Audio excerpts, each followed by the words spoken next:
Құрметті оқырман, бұл салат маған өте қатты ұнады. 5 минутта дайын болатын салат. Міне көріп тұрсыздар, не заттар керек екен. Барлығын дайындап алдық. Жұмыртқа, 6 жұмыртқа, 3 қызылша, 1 банка консервіленген кукуруза және 4 картоптан тұратын, яғни 4 картопты қуырып дайындаған картофель пай. Жұмыртқаны алып, барлығын кубиктеп турап, маған кубиктеп тураған ұнайды.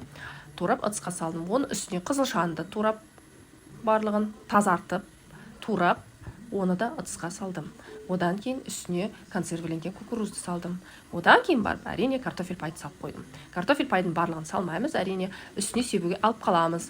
Бұл қонаққа келерде туралған салат болғандықтан, кешкілі қонаққа салынған кезде мен ұмытып кетіппін. Қалай майонез салып, қаншалықты дастарханда әдемі тұратын түсіруге ұмытып кетіппін. Осы ыдыстағы барлығын майонезбен араластырамыз және дәміне қарай тұз саламыз. Сосын мына картофель пайдан әр тәрелкеге әдемілеп сеуіп қоямыз. Маған ұнағаны сондай, қонақтарға да қалай ұнады десе, тіпті үстелден мүлдем салат шықпады ғой, сондықтан жасап көріңіздер, өте оңай, 5 минутта дайын болатын.